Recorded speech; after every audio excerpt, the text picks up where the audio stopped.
नमस्कार. संघर्ष वृत्तवाहिनीमध्ये आपलं स्वागत. घेऊया ठाणे आणि आसपासच्या परिसरामधील घडणाऱ्या महत्त्वाच्या घडामोडींचा आढावा. घोडबंदर येथील कापूरवाडी भागामध्ये मेट्रोच्या कामादरम्यान क्रेनचा लोखंडी भाग थेट रस्त्यावरून जाणाऱ्या एका मोटारीवरती कोसळला. या घटनेनंतर मुंबई महानगर प्रदेश विकास प्राधिकरणाने संबंधित सिव्हिल एजन्सीला 2 लाख रुपयांचा दंड ठोठावला आहे. घोडबंदर भागात वडाळा, घाटकोपर, कासारवडोली भागात मेट्रो मार्गिकेचं निर्माणाचं काम सुरू आहे. ठाण्याच्या घोडबंदरच्या दिशेने वाहतूक करणाऱ्या मार्गिकेवरील कापूरवाडी भागात शुक्रवारी सकाळी क्रेनचा भाग अचानक कोसळला. दरम्यान या मार्गिकेवरून जाणाऱ्या कारवरती हा भाग कोसळला, त्यामुळे या मोटारीचं मोठं नुकसान झालंय. कारमधून कुटुंब प्रवास करत होते. कारच्या मागील भागावरती क्रेनचा भाग कोसळल्याने मोठी दुर्घटना टळली. या भागातून जाणाऱ्या एका रिक्षाचं देखील नुकसान झालंय. घटनेची माहिती वाहतूक पोलिसांना मिळाल्यानंतर येथे वाहतूक पोलिसांचे अधिकारी कर्मचारी घटनास्थळी दाखल झाले. यापूर्वीही मेट्रोच्या कामादरम्यान अशा अनेक घटना घडल्या आहेत. या प्रकरणानंतर आता MMRDAने याबाबतचं स्पष्टीकरण दिलं आहे. MMRDAने दिलेल्या स्पष्टीकरणानुसार 2 मे रोजी कापूरवाडी मेट्रो स्टेशनजवळ एका क्रेनच्या एक्सटेन्शन जीपचा अपघात झाला. सुदैवाने या घटनेत कोणीही जखमी झालेलं नाही. एका कारला आणि एका रिक्षाला किरकोळ नुकसान झालंय. घटनास्थळी सुरक्षेसाठी तात्काळ उपाययोजना करण्यात आल्या आणि परिसर तात्काळ बंद करण्यात आला.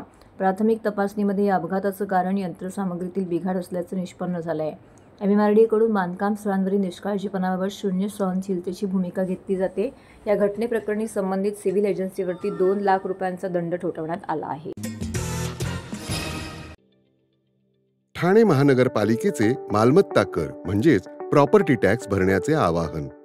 सन 2022-23 या आर्थिक वर्षाचे मालमत्ता कराचे म्हणजेच प्रॉपर्टी टॅक्सचे बिल ठाणेकर करदात्यांना महापालिकेमार्फत आर्थिक वर्षाच्या सुरुवातीस म्हणजेच माहे एप्रिल 2022 मध्ये देण्यात आलेले आहे.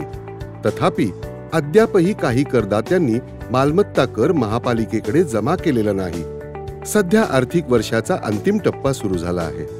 मालमत्ता कर वसुलीसाठी महापालिकेतर्फे कडक कारवाई हाती घेण्यात आली आहे. या अंतर्गत जंगम मालमत्ता, टीव्ही, फ्रीज, वाहन व इतर जप्त करणे तसेच स्थावर मालमत्ता वॉरंट बजावून जप्त करण्यात येत असून मालमत्तेचा जाहीर विक्रीद्वारे लिलाव करून कराची रक्कम वसूल करण्यात येत आहे. मालमत्तेस पाणी पुरवठा करण्यात येणारे नळ संयोजन खंडित करण्यात येत आहेत. त्याचप्रमाणे थकीत मालमत्ता करावर 2% व्याज आकारले जात असल्याने भरावयाची रक्कम वाढत आहे. आपला मालमत्ता कर propertytax.thanecity.gov.in या लिंकद्वारे तसंच गुगल पे, फोन पे, पेटीएम याद्वारे ऑनलाईन पद्धतीने करण्याची सुविधा उपलब्ध करून दिली आहे. शनिवार, रविवार व सार्वजनिक सुट्टीच्या दिवशी नागरिकांना मालमत्ता कर भरणे सोयीचे व्हावे याकरता महापालिकेचे मालमत्ता कर संलग्न कार्यालय या दिवशी कार्यान्वित ठेवण्यात आलेले आहे. तरी मालमत्ता कर वसुलीची अप्रिय कारवाई टाळण्याच्या दृष्टिकोनातून मालमत्ता कर भरून महापालिकेस सहकार्य करावे. धन्यवाद. एप्रिल महिन्यात तापमानात दिवसेंदिवस वाढ झाल्याचं चित्र होतं. या वाढत्या तापमानामुळे नागरिक हैराण झाले आहेत. अशातच मे महिन्याच्या सुरुवातीपासून तापमान कायम आहे. या उन्हाच्या तडाख्यामुळे शहरातील मुख्य वर्दळीचे ठिकाण असलेल्या रस्त्यांवर आता शुकशुकाट असल्याचं चित्र दुपारच्या वेळेमध्ये पाहायला मिळतंय. साधारणतः दुपारी 12 ते नंतर सायंकाळी 5 वाजेपर्यंत हे रस्ते ओसाड पडलेले दिसत आहेत. इतर वेळेस गजबजलेल्या बाजारपेठा, बसस्थानके आणि मुख्य रस्तेही दुपारच्या वेळामध्ये निर्मनुष्य आहेत. ठाणे शहर हे नागरिकांच्या सोयीचे शहर म्हणून ओळखले जातं. अनेक नागरिक मागील काही वर्षामध्ये वास्तव्यासाठी ठाणे शहरामध्ये आलेले आहेत. त्यामुळे शहराची लोकसंख्या ही दिवसेंदिवस वाढतीये. त्यामुळे शहरातून अनेक जण नवी मुंबई अशा प्रवास कामानिमित्त दररोज करतात. इतर शहरातून अनेक नागरिक कामानिमित्त ठाणे शहरामध्ये येत असतात. त्यामुळे ठाणे शहर कायमच गजबजलेलं दिसून येतं. तसेच ठाणे शहरात अनेक निसर्गरम्य ठिकाणी, तलाव, विविध उद्याने, मंदिर असल्याने अनेक नागरिक येथे पर्यटनासाठी देखील येत असतात. त्यामुळे शहरातील मुख्य रस्ते, अंतर्गत रस्ते कायमच नागरिकांच्या रहदारीने भरलेले असतात. मात्र मागील महिन्यांपासून तापमानामध्ये होणार वाढ लक्षात घेता वाढत्या उष्णतेपासून बचाव करण्याकरिता नागरिक दुपारच्या वेळेमध्ये बाहेर पडणं टाळत असल्याचं दिसून येत आहे. दैनंदिन कामाकरिता नागरिक सकाळी किंवा सायंकाळी घराबाहेर निघत असल्याचं चित्र सध्या शहरामध्ये दिसून येत आहे. उकाड्यामुळे घरात थांबणे पसंत करणाऱ्या नागरिकांमुळे शहरातील मुख्य आणि अंतर्गत रस्ते मात्र शांत आणि ओसळ असल्याचं समोर येत आहे.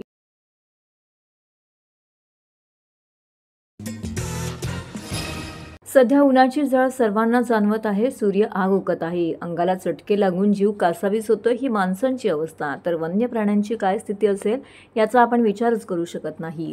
अशीच काही अवस्था येऊरमधील वन्य प्राण्यांचीही होत आहे. जंगलातील सांबर, हरिण, माकड, वानर हे मनुष्य वस्तीजवळ पाण्याकरिता आता येऊ लागलेले आहेत. या दिवसात जंगलाच्या आतील भागामध्ये असलेले नैसर्गिक पानवटे हे पालापाचोळा, गाळ, माती यांनी बंद झालेले असतात.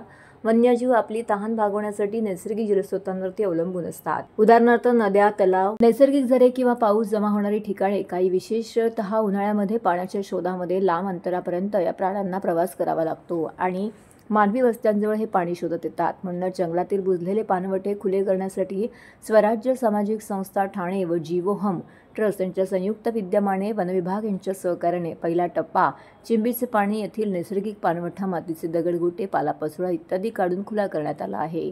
जंगलात काही ठिकाणी बुजत असलेले पानवटे असून ते पावसाआधी खुले करण्याचा आमचा प्रयत्न आहे, असे जीवोहम ट्रस्टचे सर्वेसर्वा ज्ञानेश्वर सिरसाट यांनी सांगितलं. जेणेकरून जंगलातील वानर, माकड, भेकर, ससे, हरिण, सांबर, इतर पशुपक्षी यांची पाण्यासाठीची वणवण जी आहे ती थांबेल. शिवसेना उद्धव बाळासाहेब ठाकरे गटाचे उपविभाग प्रमुख आणि युवासेना चिटणीस रुपेश जाधव यांनी आपला वाढदिवस येऊर परिसरातील विवेकानंद बालकाश्रम या ठिकाणी साजरा केला. तर वाढदिवस म्हटल्यानंतर अत्यंत आनंदाचा असा उत्साहाचा सोहळा असतो. रुपेश जाधव यांनी सामाजिक बांधिलकी जपत आपला वाढदिवस येऊर येथील स्वामी विवेकानंद बालक आश्रम येथे साजरा केला आहे. यावेळी आश्रमातील मुलांना अन्नदान करण्यात आलं. बाळासाहेब ठाकरे गटातील शिवसेना बाळासाहेब ठाकरे गटातील अनेक पदाधिकारी आणि मान्यवर देखील येथे उपस्थित होते. विविध प्रकारचे सामाजिक उपक्रम राबवित रुपेशजी जाधव यांनी आपला वाढदिवस येथे साजरा केला. शाळकरी मुलांना शैक्षणिक साहित्याचं वाटप देखील करण्यात आलं. त्यावेळी शाळकरी मुलांना शैक्षणिक साहित्याचं वाटप देखील करण्यात येणार आहे. दिवसभर विविध प्रकारच्या सामाजिक कार्यक्रमांचं आयोजन देखील करण्यात आलेलं आहे. यावेळी ठाणे शहर प्रमुख प्रदीप शिंदे, समन्वयक राम काळे, शहर प्रमुख संजय भोसले, उपविभाग प्रमुख हरिश्चंद्र काळे, सुभाष बालगुडे, सुरेश मोरे, रघुनाथ महाडिक, शाखा प्रमुख भास्कर शिर्के यांसह अनेक पदाधिकारी येथे उपस्थित होते.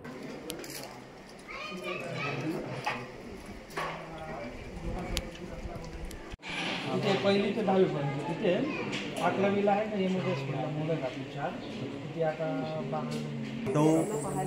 यांचा आज इकडे वाढदिवस येऊरमध्ये साजरा केलेला आहे.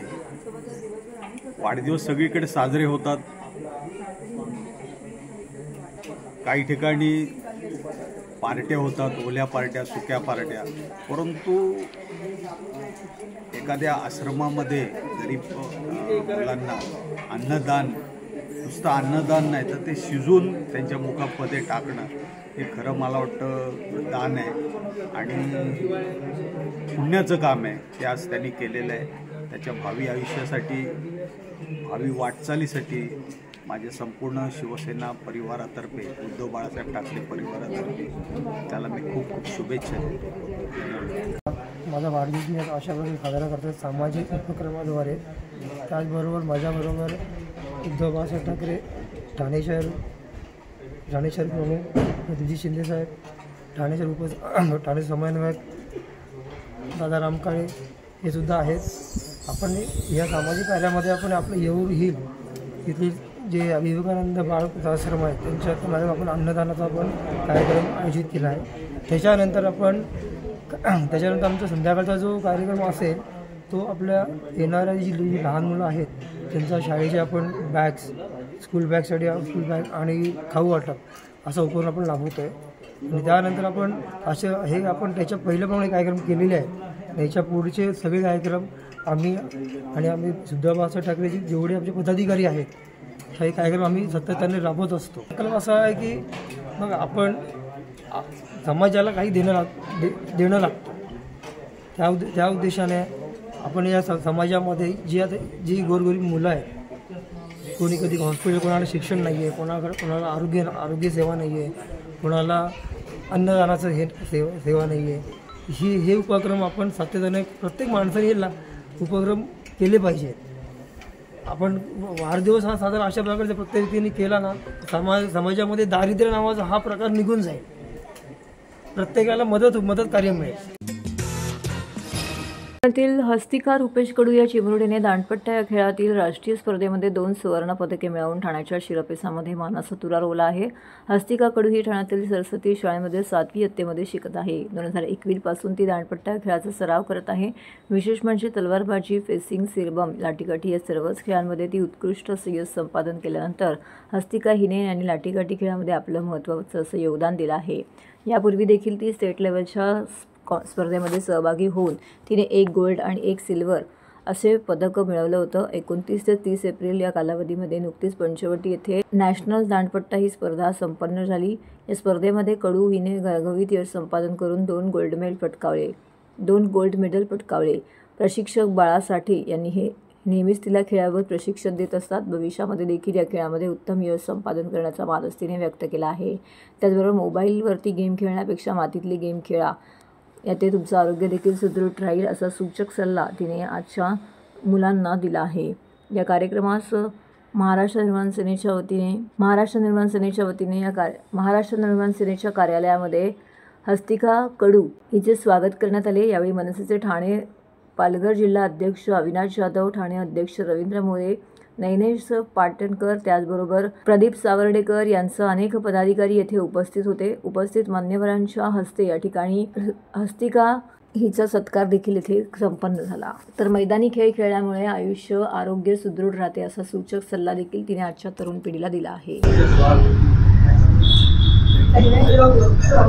ऋतिका कडू ही दानपट्टा या खेळामध्ये तिला आता नॅशनल गोल्ड मेडल मिळालेला आहे. याच्या आधीही तिला अनेक पुरस्कार मिळालेले आहेत आणि ह्याच्यापुढे ऑगस्टमध्ये ती थायलंडला होणाऱ्या इंटरनॅशनल स्पर्धेमध्ये भाग घेणार आहे. त्यासाठी तिला शुभेच्छा देण्यासाठी आज आम्ही इथे बोलवलेलं आहे. खरं तर दांडपट्टा हा मर्दानी खेळ आपल्याकडे मानला जातो. अशा खेळाला प्रोफेशनल बनवून त्याच्यामध्ये पुरस्कार मिळवणं आणि इंटरनॅशनल लेवलला स्वतःची कीर्ती उभी करणं ही खूप मोठी गोष्ट आहे. ऋतिकाने ते केलेलं आहे आणि त्यासाठीच आज महाराष्ट्र नवनिर्माण सेनेकडून आम्ही तिचं सत्कार केलेला आहे. नमस्कार, माझं नाव आहे हस्तिका रुपेश कडू. मी आत्ता नाशिक नॅशनलसाठी गेलेली दांडपट्ट्यासाठी. मला 2 गोल्ड मेडल्स मिळाले, एक करतलममध्ये आणि एक हस्तलममध्ये. चांगलं वाटतं, एकदम प्राऊड फील होतं आहे आणि माझ्या मम्मीला सुद्धा प्राऊड फील होतं आहे. भविष्यात पुढे मला इंटरनॅशनल ऑलिम्पिक्सपर्यंत मला जायचं आहे, हे माझं स्वप्न आहे. तर हे होतं संघर्ष वृत्तवाहिनीचं आजचं बातमीपत्र. उद्या पुन्हा भेटू याच वेळी याच ठिकाणी ताज्या घडामोडींसह. तोपर्यंत नमस्कार.